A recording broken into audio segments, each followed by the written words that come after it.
Reanudar grabación. Bueno, como dije recién, esto que está acá, que acabamos de definir, es el centro de masa del sistema de partículas.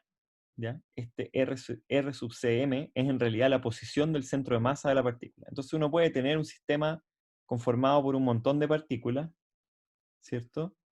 Y el centro de masa es el promedio geométrico de la posición de las distintas partículas ponderado de alguna forma por la masa de cada una. Si hay partículas más pesadas, se van a tratar de llevar el centro de masa hacia su posición. Si hay partículas más livianas, se lo van a llevar a la posición de ellas. ¿Ya? Y entonces lo que acabamos de encontrar no es poco, jóvenes, estudiantes de la física newtoniana. No es poco, porque acabamos de encontrar la segunda ley de Newton para un sistema de partículas. ¿Ya? ¿Y qué dice entonces la segunda ley de Newton para un sistema de partículas? Lo que dice es lo siguiente, que la masa por la aceleración del centro de masas del sistema de partículas es igual a la sumatoria de todas las fuerzas externas sobre el sistema de partículas. ¿Importan las fuerzas internas? No importan.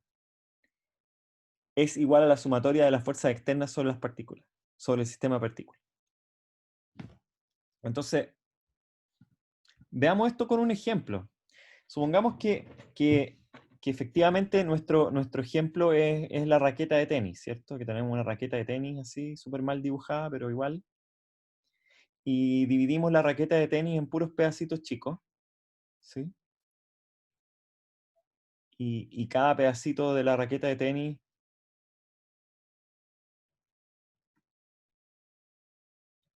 es una masita.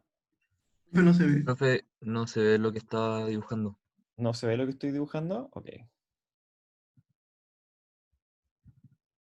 ahí está. ¿Lo ven ahora o Ahí no? sí. ¿Sí? Sí, sí. Entonces, cada pedacito de la raqueta de tenis es un M sub J, ¿sí? Y yo eventualmente podría calcular, ¿cierto? R del centro de masa como la sumatoria de las M sub J, que va a ser la masa total de la raqueta al final, ¿cierto? Por la sumatoria de los M sub J por R sub J.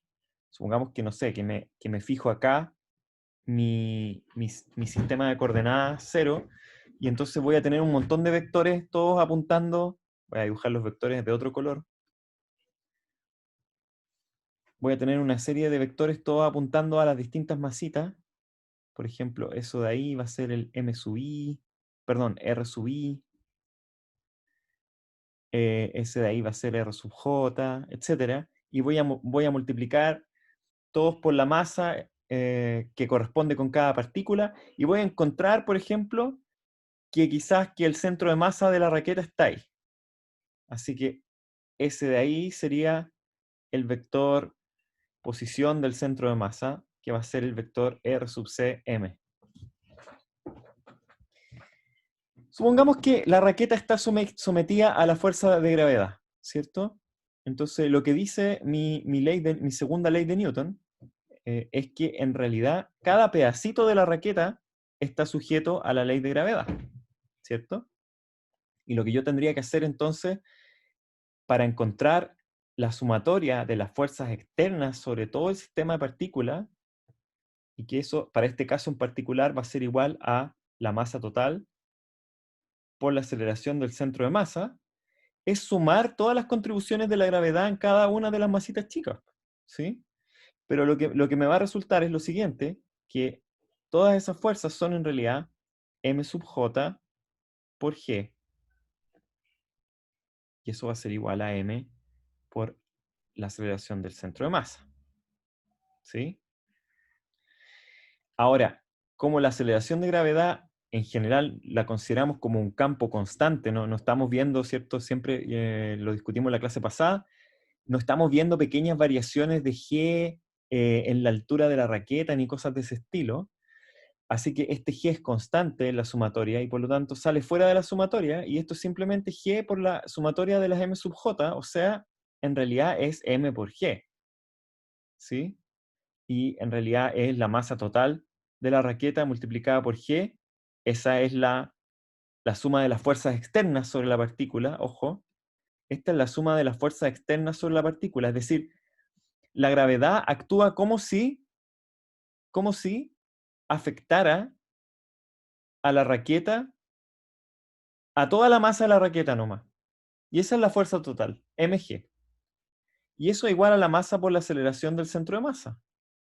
Así que lo que está diciendo nuestra segunda ley de Newton para el sistema de partículas es que en realidad la aceleración del centro de masa de este sistema de partículas es igual a la gravedad.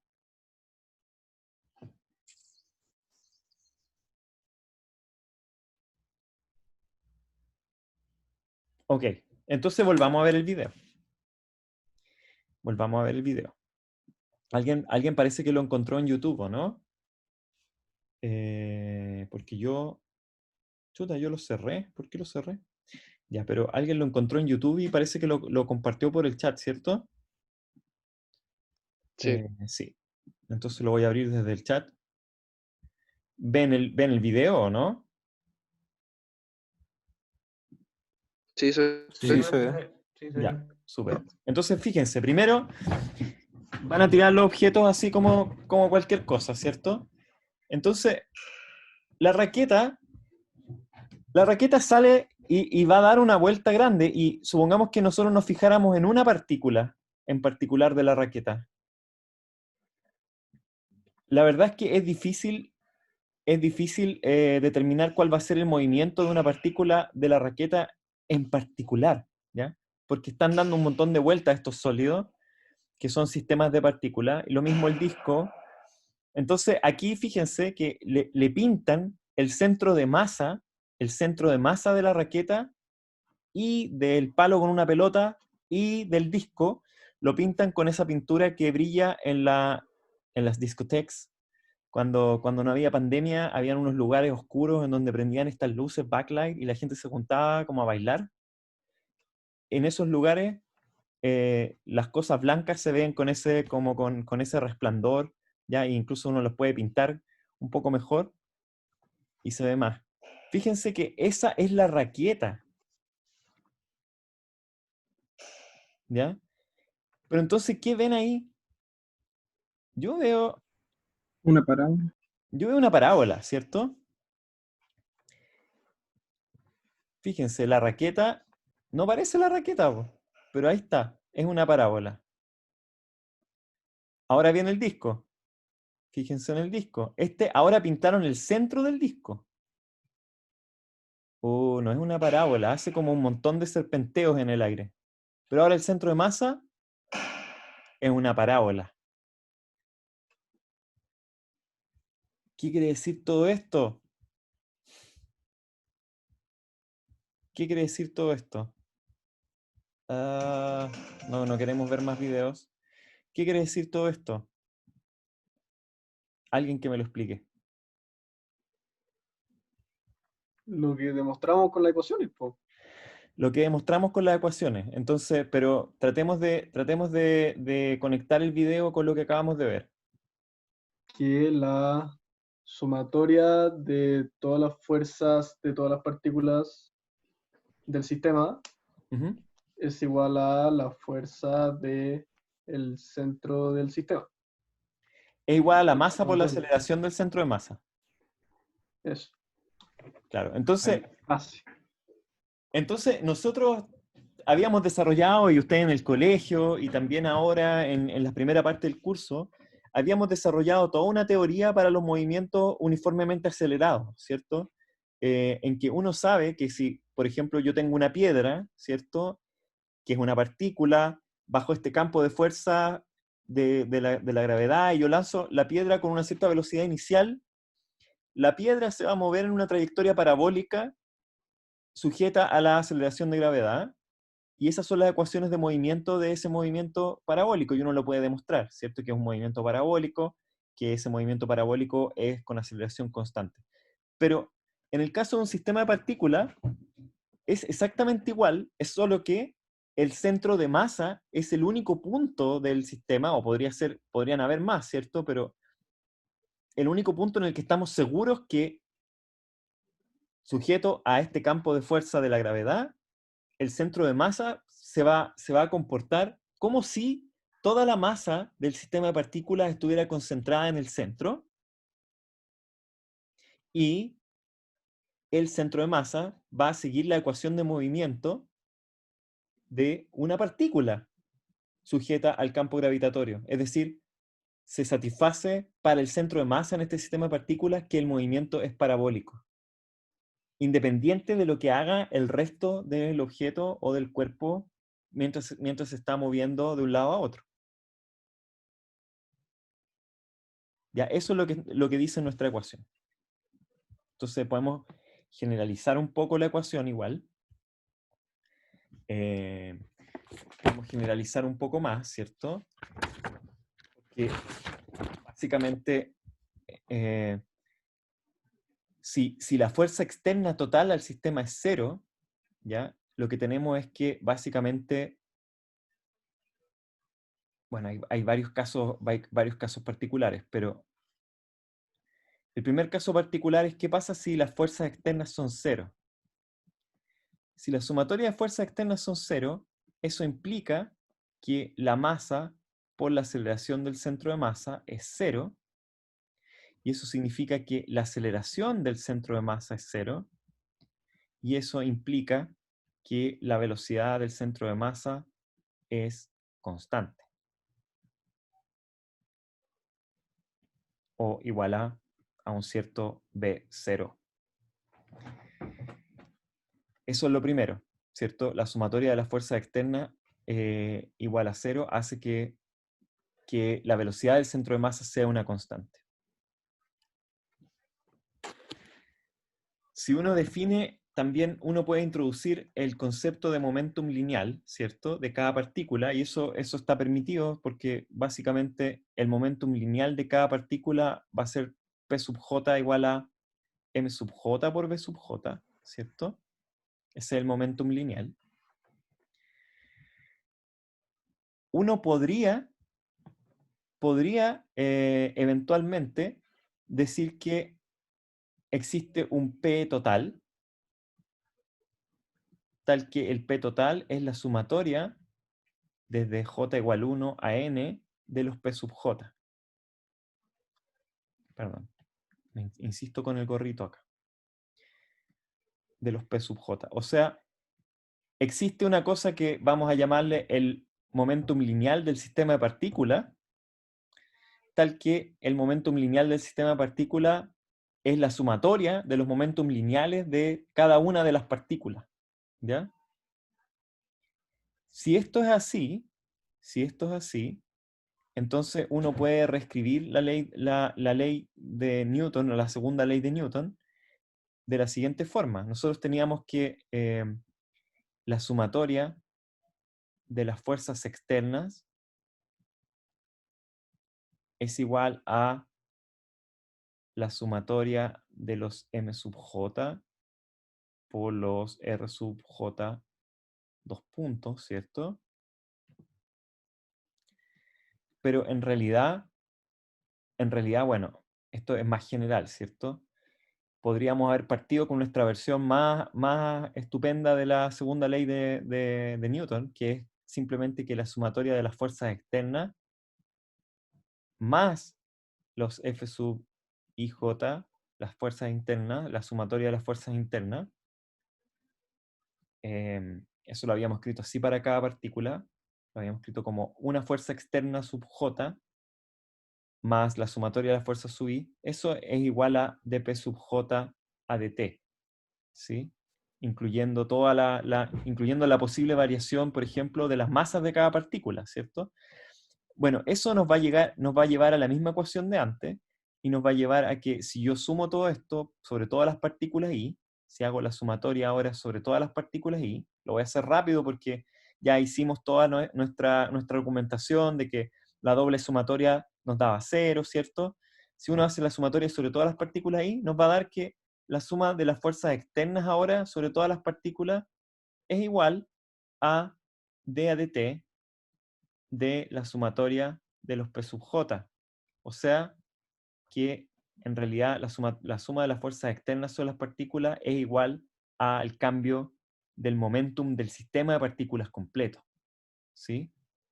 Y en ausencia de fuerzas externas, entonces, si las fuerzas externas, si la sumatoria de las fuerzas externas son cero,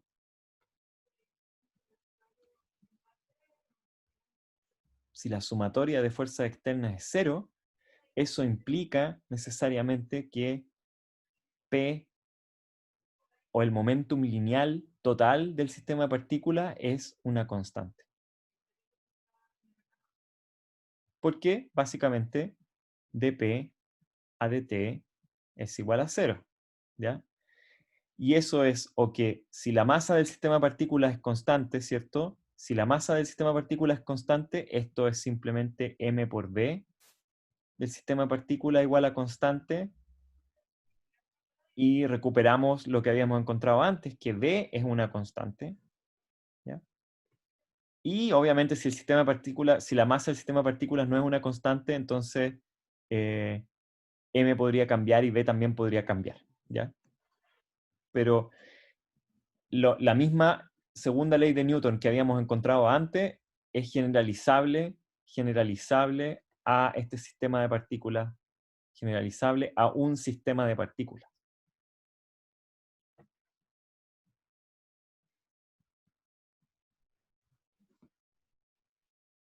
Así que encontramos dos cosas interesantes en esta clase. La primera es que para un sistema de partículas parece haber un punto que es muy especial, que es el centro de masa del sistema de partículas. Ese punto actúa como si, como si la masa estuviera concentrada en ese punto, y tiene una dinámica similar a la que tendría una partícula con toda la masa del sistema de partículas, ¿ya? Eso por un lado. Y por otro lado, encontramos una segunda ley de Newton que hace posible que en ausencia de fuerzas externas, un sistema de partículas conserva su momentum lineal total. Es decir, la sumatoria del momentum lineal de todas sus partículas, ¿ya? Y eso igual se ve mejor con ejemplos, pero hoy día no vamos a hacer ejemplos. Vamos a empezar con los ejemplos el lunes. Ya, eso era lo que les quería contar hoy día. No sé si tienen alguna duda. ¿Profe? Sí, Eduardo. ¿Cómo podemos no saber dónde está el centro de masa de un objeto? ¿Cómo podemos saber dónde está el centro de masa de un objeto? Ah, de manera práctica, Eduardo, dices tú. De cualquier manera, sí, sirva. ¿Sí? No sé, por ejemplo, si tú quisieras hacer este experimento del video en la casa, por ejemplo. No sé si tan casero, pero hay alguna forma de saber efectivamente dónde está el centro de masa, así como... Bueno, Yo lo sí, hacía con 2 deditos. con dos deditos, no sé, así yo, claro, también ociosamente en el colegio aprendí a dar vueltas a los cuadernos así, y probablemente a donde apoya el dedo, seguramente el centro de masa, pero claro, uno puede hacerlo, uno puede hacerlo de manera más teórica, ¿ya? Sobre todo porque pasa lo siguiente. Si tu sistema de partículas está en reposo, si está en reposo, significa que la sumatoria de fuerzas externas sobre el sistema de partículas es cero, ¿cierto? Y la masa por la aceleración del sistema de partículas es cero. Perdón, y la masa por la aceleración del centro de masa es cero. Ya, eso ayuda a identificar el centro de masa. No sé si alcanzo a probar a hacer esa demostración acá, pero déjenme compartir la pantalla, que no estoy seguro que la estoy compartiendo ahora.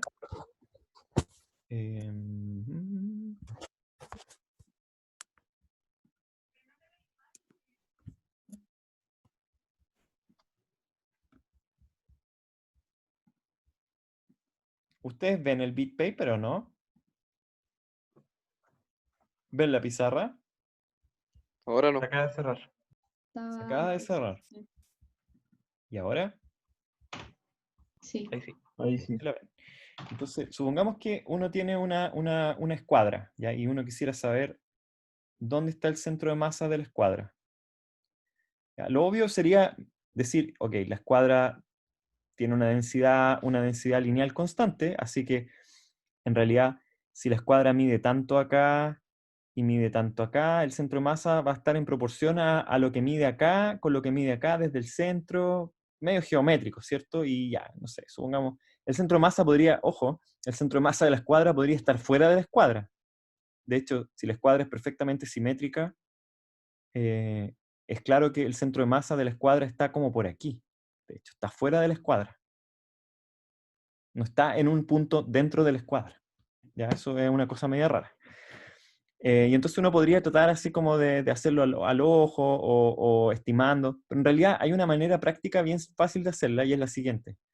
Si yo le hago un hoyito acá a la escuadra o le pongo un clavito chico, ahí le voy a cambiar el centro de masa. Pongámosle, no sé, tratemos de colgarla ahí con un alfiler que sea despreciablemente liviano y la colgamos de un hilo. Si yo cuelgo la escuadra de un hilo, curiosamente, y esto no lo hemos visto todavía. No hemos visto por qué esto es así. Pero el centro de masa está en la línea paralela a donde estoy colgando la escuadra. ¿Sí? Tiene que estar ahí. Ya, la razón todavía no la sabemos, pero tiene que ver con un concepto físico que no hemos visto y que vamos a ver luego, que es el torque. ¿Ya? Entonces, necesariamente el centro de masa tiene que estar en esta línea, ¿ya? Porque si no estuviera en esta línea, significa que entonces habría una fuerza, ¿cierto? Una fuerza externa sobre el centro de masa que llevaría al centro de masa a estar en esa línea, ¿sí? Uno puede sacar, ustedes se imaginan esto, ¿cierto? Se imaginan la escuadra que la podemos sacar del equilibrio y va a oscilar, pero si está en equilibrio, entonces el centro de masa está en esta línea de acá. Ya, pero entonces, pero en alguna parte, pues podría estar acá o podría estar acá. Bueno, entonces ahora lo que hacemos es que la colgamos de ahí, ahora la cuelgo de acá. Entonces la cuelgo de acá ahora, y ahora la cuelgo de este lado. Y de nuevo, el centro de masa tiene que estar en esta línea. Dibujo esa línea en la regla, y la intersección de estas dos líneas, de esta donde colgué primero la escuadra y de esta otra, va a ser el centro de masa. Con cualquier objeto puedo colgar el objeto, hacer la línea y tratar de encontrar el centro de masa en todas las direcciones posibles, ¿sí? Hasta que dé con el punto exacto. De hecho, así yo creo que lo hicieron para marcar la raqueta en el experimento de MIT. Y podría, o sea, para ser exacto, por decirlo así, tendría que colgar la escuadra desde la mayor cantidad de puntos posible, como por Claro, ejemplo también desde el centro. exacto, la podría colgar de un extremo, de dos, pero es que ya la intersección te va a dar el punto. Ahora, claro, si la escuadra también, la raqueta o la escuadra igual tiene otra dimensión más, entonces también debería uno colgarla por ese lado también para fijar bien el punto, pero sí. Y entonces ya, entonces ahora estamos listos porque uno podría, ¿qué podría hacer para que se viera en la noche? No sé, hay unos como diodos calcomanía también que uno le puede pegar. El problema es que si uno le pega un diodo calcomanía con una batería, el diodo igual va a afectar el peso de la escuadra, ¿sí? Es mejor, mucho mejor el sistema del experimento en que se hace de noche y se pinta con esa pintura que brilla con las luces, le llaman black lights, pero no sé cómo se llaman esas luces en español. ¿No son ultravioletas? Como la luz ultravioleta, ¿sí? ¿Profe? Sí. Y para objetos de forma distinta, ¿dónde estaría el centro de masa, por ejemplo, de un donut, de un neumático? Yo digo, colgar el neumático de nuevo. O sea, denme un ejemplo mejor de un objeto en que no podamos colgar. Porque el neumático igual lo vamos a poder colgar, mientras no se deforme, eso sí. Si se deforma, quizás vamos a alterar el centro de masa. Pero, por ejemplo, el centro de masa de un neumático está fuera del neumático, claramente. ¿Sí? Si Profe, tenemos, por si tenemos ejemplo, eso, sí.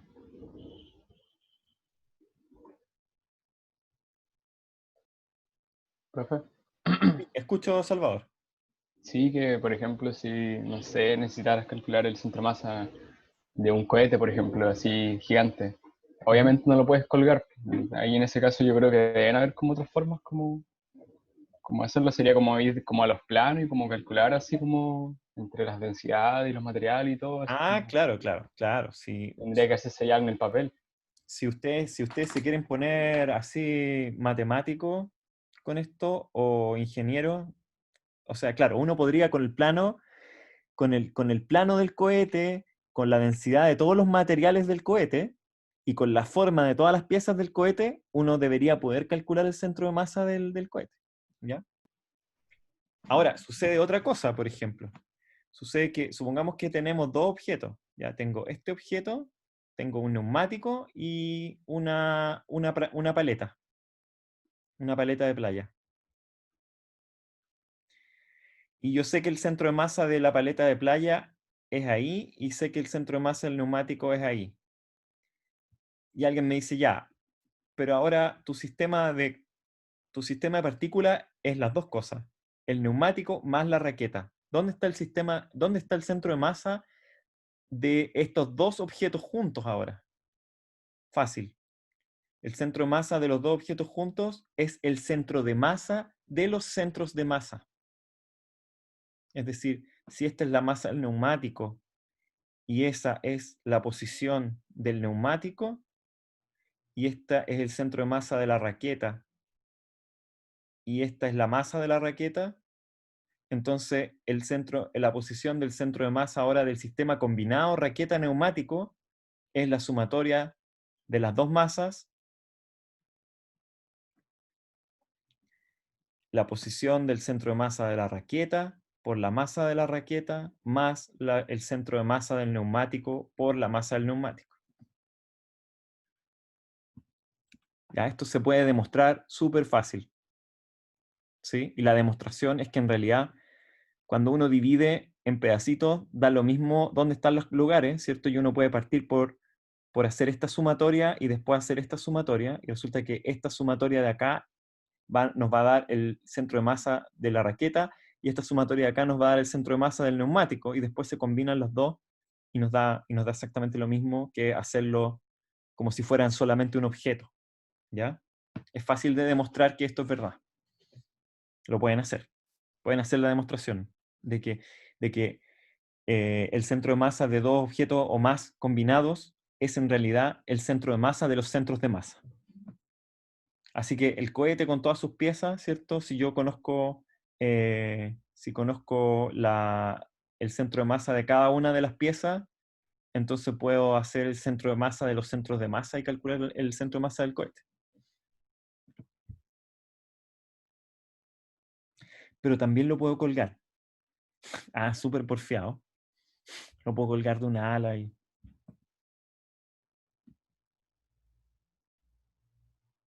No, alguna vez yo tengo como 5 amigos de la infancia con los que me junto a veces, y entonces alguna vez calculamos el centro de masa de los 6 que estábamos en Santiago, cuando estábamos en Santiago, y nos juntamos ahí lo más cerca de ese centro de masa. Ya, y encontramos, no sé, encontramos un local como a 200 metros del centro de masa, de las casas de cada uno.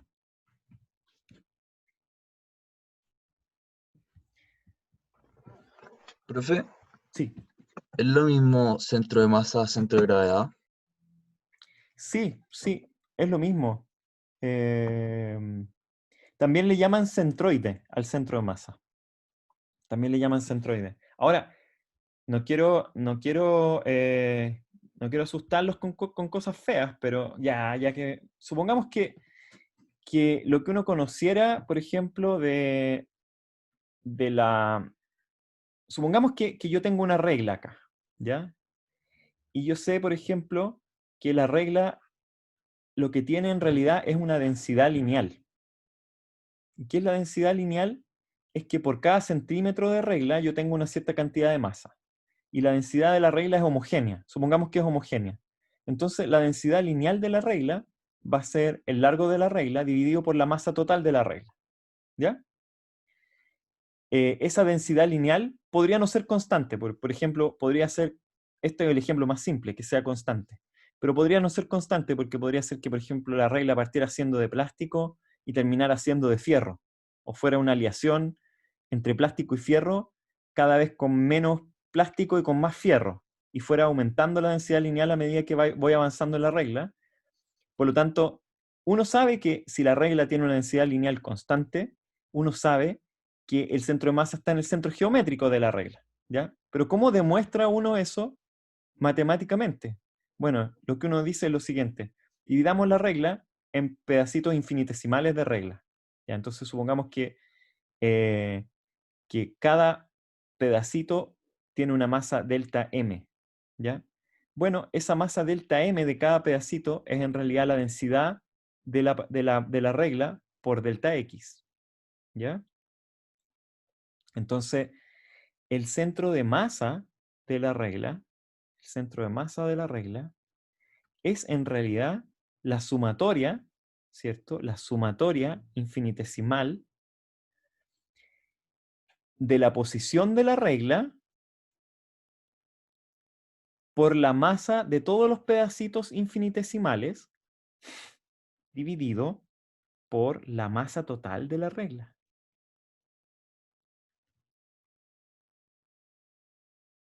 Ahora, ustedes dirán, ¿qué onda? ¿Por qué aparecieron las integrales? Bueno, porque la integral es la sumatoria. Es la sumatoria de la posición de la regla, y vamos a decir que, por ejemplo, que partimos de 0 acá y que x vale hasta L, ¿cierto? Y entonces, la integral es así. La integral entre 0 y L de x por dx multiplicado por ρ. Ρ es una constante, así que sale fuera de la sumatoria, fuera de la integral en este caso. Y la integral de la masa de la regla es simplemente la masa total de la regla, ¿no? ¿Cierto? Y la integral de x es una integral fácil porque es la integral de x cuadrado medios, ¿ya? Y entonces se evalúa la integral de x cuadrado medio y es L cuadrado medios menos 0, porque estoy entre 0 y L, se evalúa la primitiva que es x cuadrado medios entre L y 0. Esto, de nuevo, atención, integrales, no entra en ningún lado, ya solamente se los estoy mostrando por mostrárselos nomás. Dividido por m, pero la densidad lineal es L partido por m. ¿Sí? Espérense. M es... ¿Me equivoqué o no? Sí, porque la densidad no es m partido por L, la densidad es m, no es L partido por m, es m partido por L. La masa dividido por la distancia, ¿cierto? Esa es una densidad razonable. Y entonces esto es igual a m partido por L cuadrado medios partido por m. ¿Ya? Y esta es la manera más difícil de calcular el centro de masa de la regla homogénea, L medios.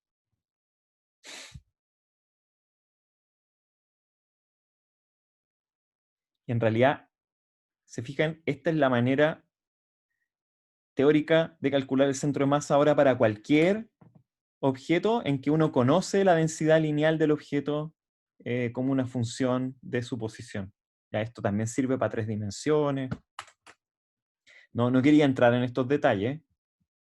Reconozcan que fueron ustedes los que me obligaron a hacer esto con sus preguntas.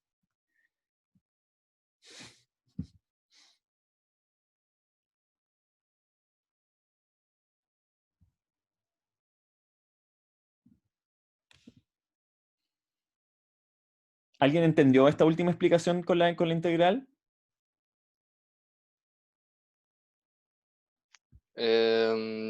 Yo más o menos, o sea, O es sea, que igual no era, la integral en sí no era tan compleja, así que por lo menos se podía entender lo que estaba haciendo. sí, es como de nuevo, es la extensión de la sumatoria. Siempre una sumatoria trae aparejada una integral.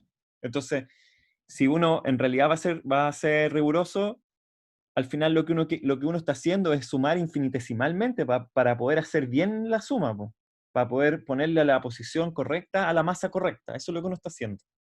Entonces, de ahí aparece la integral, ¿ya? Pero no se preocupen, que los problemas no requieren integral en este momento.